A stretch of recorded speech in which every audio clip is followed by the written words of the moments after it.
MBO is concerned with the participation of. Now, what exactly is they are concerned with? F.W. Taylor, that is Frederick Winslow Taylor. He is the father of scientific management. From nomadic life of human civilization to the proper civilization, father of management thinking, because he has contributed in the 20th century of what exactly management is to do with employees, staff. When you give people the responsibility, what does that happen? So they'll get something called obligation. That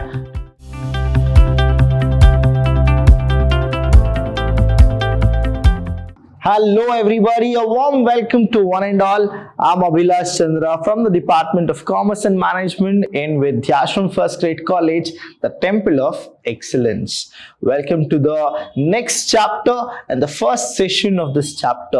Now, the chapter name is Evolution of Management.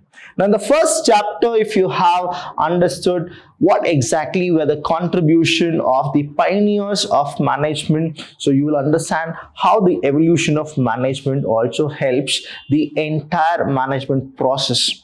Now, you need to know that the history of management is very big. The reason is all the pioneers, whoever have went with their contribution, approaches, theories, now they have well defined the entire portion of management. Now they always say that management is an art of getting things done through others, but also they explain that nowadays in this 21st century, management is always about two things. One is efficiently and another is efficiently. Now here, what exactly you are supposed to know? Efficiently and effectively are the two things which the management always go through. Now, you will understand the evolution of management with the contribution of these notable people. Now, who are these notable people? That is, the first one we have is F.W. Taylor. Now, students, you should know that F.W. Taylor, that is Frederick Winslow Taylor, he is the father of scientific management. He is the father of scientific management. Scientific management. And that is what his contribution is. He is the first person to always say that management should move with science but not with the general principles. Next, we need to understand is Henry Fayol. Now, Henry Fayol is the father of general management. When you talk more about Henry Fayol, you will always understand his 14 principles. That is, he is the father of the general management. Even now, in this 21st century, many of the companies and the business enterprises, they use Henry Fayol 14 principles for their levels of management. Next we have is Hilton Mayo. Now, Hilton Mayo is a new name for you people, but let me tell you, he is the father of human resource management. Understand, here also, he is managing the entire human resource, and he is the one who always quoted with two things. One is quality, another is quantity. So he juggled with those two things, quality and quantity, and he figured it out that quality is something more important than quantity. And lastly, we have is Peter F. Drucker, and even this person, a phenomenon person whom we call it as a father of management thinking, because he has contributed in the 20th century of what exactly management is to do with employees, staff, or any stakeholder, and even people who are the manager. Now understand, all the managers in the 21st century, they will actually study what Peter F. Drucker used in his research and the resources. Now you are supposed to be familiar with these four names. So firstly, we have as F.W. Taylor. So you know the contribution of F.W. Taylor, what exactly he did. Then we have is Henry Fayol, then Hilton Mayo. Hilton Mayo is the father of human resource management. Human resource management. Resource management. And then we have is Peter F. Drucker. He is actually a father of management thinking, is what the British Library had given him the title. So you are supposed to know these people. Let's go with the first one, that is F.W. Taylor. The evolution of management according to F.W. Taylor is always like he went with a slow study of general principles where he understood what exactly the general principles are, but later he found out that industrial revolution was happening and he figured it out that we need to move with science but not rule of thumb. So he is the first person to always emphasize about the science and not rule of thumb. Now here what it is replacement of human being with machine. That means you need to go with more and more production. That's why you are supposed to have what? The technology which should actually come in. It's not about the rule of thumb. Then he went with something called there should be harmony. There should be what? Harmony and not discord. So when you are working as a team, what is that you are supposed to do is you should always maintain that harmony feeling. You should always help each other and there should be no clashes between the employee or the employer. So there should be always a harmony and not discord. So here he explained properly that the employer will be getting benefited with the employees as well as the employees in return will also get benefited by the employer. So there should be harmony and there should be no discord. And then he went with cooperation and not individualism. So these are the things which you people need to understand. And then he says development of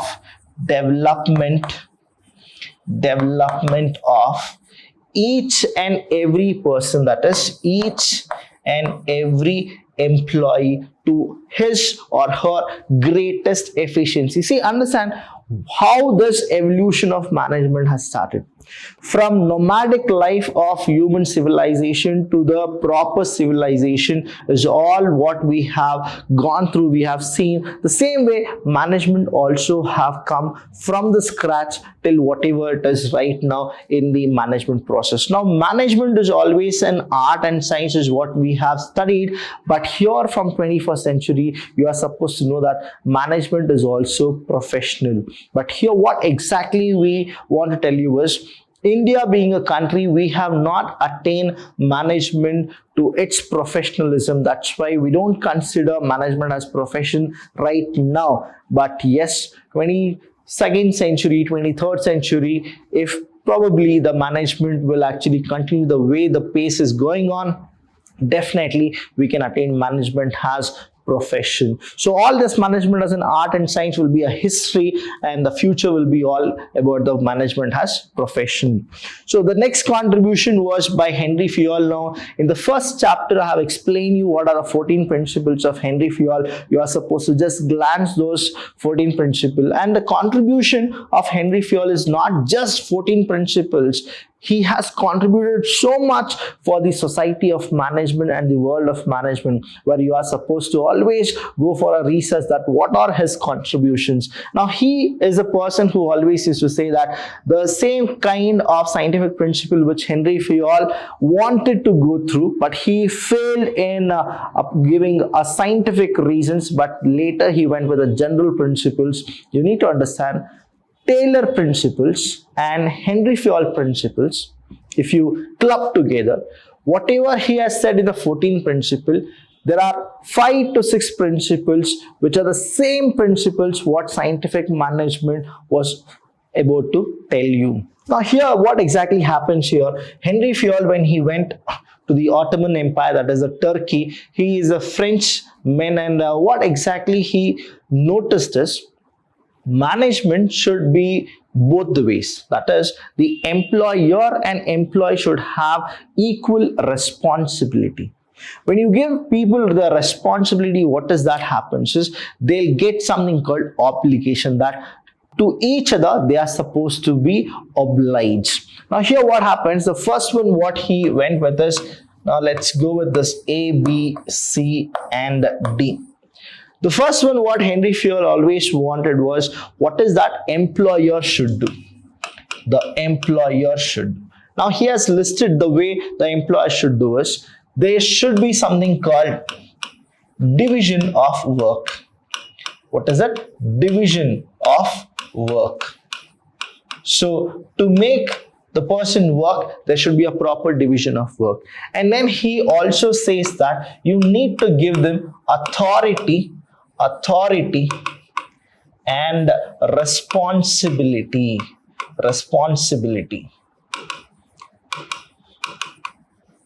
That is what he says. Now then he also comments about the employee, that what is that you people need to do, and that is what it is. That is, the employee should have a disciplined way of management. Now there should be what? Discipline. There should be discipline. Then again he says that the employee should always go with team spirit. That is called esprit de corps. Esprit de corps. Now what are the things which the employer as well as the employee should do? Also he explains, employer and the employee.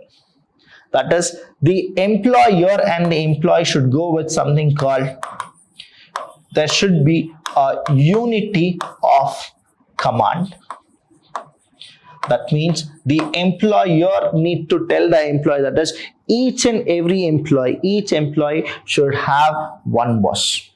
That is what the unity of command and the unity of direction is all about. Unity of direction.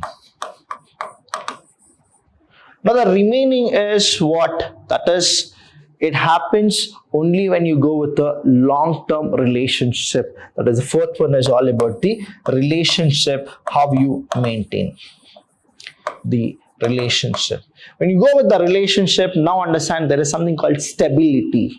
That is the seventh point. Then you will always go with a remuneration, that is a fair remuneration. That is the employer duty, that is he need to give fair remuneration. So what does that employee need to do? The employee need to actually go with proper working. That is, he or she need to give 100% to the organization. That's why they always say that there should be something called a stability, initiative, fair remuneration. Then you are supposed to go with order. Everything should be in a proper order. And then they go with something called, the concentration should not be just for one person, it should be for the entire group. So these things, if you try to understand, students, you'll get to know what exactly was the contribution of Henry Fayol towards the management. Now even now in the 21st century, people usually go with these things. Now fair remuneration is not gonna happen in a company, so will the employees work? So that's a question mark. That is what he has understood by doing so much research on human being and the firm. So then only he has given all these principles. So let's check with one more thing, that is, today we'll go with a topic called management by objective. Now, if you don't have any objective, you cannot manage the things. So here they focus and emphasize only for one particular term. That particular term is called objective. Now you need to ask a question to yourself, what are your objectives in life? What are the goals which you're gonna set up? Now your goals will actually be defined if you know the objective of your life. So these are the things, please understand. Management also works in objectives form as well as informative form, and there are so many other kind of management principles which you people will understand in this chapter. The first one is MBO, management by objective. It is both the ways. It is one of the thing, it is called a philosophy and approach. When I say philosophy and approach, I don't need to drag more what exactly philosophy is, what exactly the approach is. Now here management goes with two things. One is on the basis of information they have got, so we call it as MIS, Management Information System. 21st century is all happening with the management information system in the entire organization globally. So what exactly this MBO was all? MBO is all about the 20th century principle, not the 21st century principles. But Here, there are so many other companies also, they still use MBO. Probably not the MNC company anymore, because MNC company, they go with MIS, and all the small companies and the firms which use MBO, they have a beautiful record of productivity and getting more profit. So let's check what exactly it is. It is a process whereby superiors and subordinates jointly identify. So both of them here, what happens is they identify something, identify the common objective, set the result that should be achieved. So they have an objective and they play with that objective. They only focus on the objective. Once the objective is done, that is, the work is done, that is what they feel. Now here what happens is, should be achieved by the subordinate. So who should do that? The subordinate should do it. So who will actually go with it? The superiors will tell the subordinates what to be done. And who will do it? The subordinates will do it. Contribution of each individuals and integrates individuals with the organization, so has to make the best use of organizational resources. So here also, what exactly the management by objective says is, you need to go with optimum utilization of resources. So the superior and the subordinates will actually plan how to achieve the objective. The superiors will always give the ideas to the subordinates, and subordinates will get the work done. So this is called management by objective. So let's check the next one, that is the features of MBO. Now here, MBO, I told you that it's an approach and philosophy, but don't get confused with it is not a merely a technique. So you are supposed to understand these things. MBO gives emphasis upon objectives. So they majorly concerned with one thing, that is called objectives. MBO is concerned with the participation of. Now what exactly is they are concerned with? You need to understand that MBO is totally concerned with the manager's objective setting and performance reviews. Now they are very keen about objective, and as well as they need to know that when and how the objective will be fulfilled. So they are supposed to go with the performance reviews, whether the employees are efficient or they are doing the work the way it should be executed. So they will be very, very careful on these things. So be very, very sincere while I'm explaining here, students, because each and every point is very, very important. So MBO reviews performance periodically. When you understand this periodically, what happens is, the employees who are working in the organizations, right, they will get to know that this is not for once or twice, it is periodically done. So what happens is, whether they want it or they don't want it, they need to improve their efficiency. If not, they'll be fired. So that's why in the 20th century, if you understand how the companies and the other MNC companies, whichever you go with the MNC company, whether it is India or US or whatever it is, you have seen there is a change in management system. I'll give you one of the example of the 21st century which really happened. That is, we had two banks, that is, one is SBI, that is State Bank of India, and one more we had a State Bank of Mysore. If you compare these two banks, right, if you compare about it, then you will understand that the way SBI used to go with their management and managing their employees, and SBM, that is State Bank of Mysore, how they used to do it. So you will understand that though SBI was the biggest bank and the branches were more than SBM, but here the employees were more. The reason being, the management was very weak. And politically, the pressures used to be there in the State Bank of Mysore. Only when those two banks came to one agreement and then SBI took over SBM, then what happened? Many people lost their job. The reason is not because SBI took SBM. The reason was they couldn't fit to the management of SBI, because SBI was only with MBO, management by objective. So that is what you are supposed to understand. Next is, the objective in MBO provides guidelines for appropriate system and procedures. So you need to understand that just by going with objective, it is not all done. MBO should also provide something called guideline, how to get the work done, what exactly the rules and regulations are, and then they need to go and they need to make a system and procedure. So that is what the features of MBO is all about.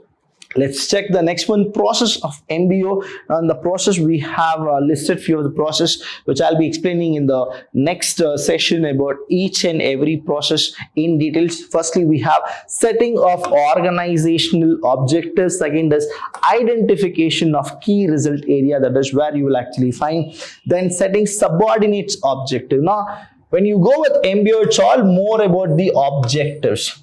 Then matching resource with objectives, and then you need to go with appraisal and recycling. Say recycling is very, very important. In the next session, I'll tell you what exactly recycling is and the process of MBO and all about. So if you have any doubt, students, you can call us. We are always there to help you. Thank you so much. I'll see you when I see you.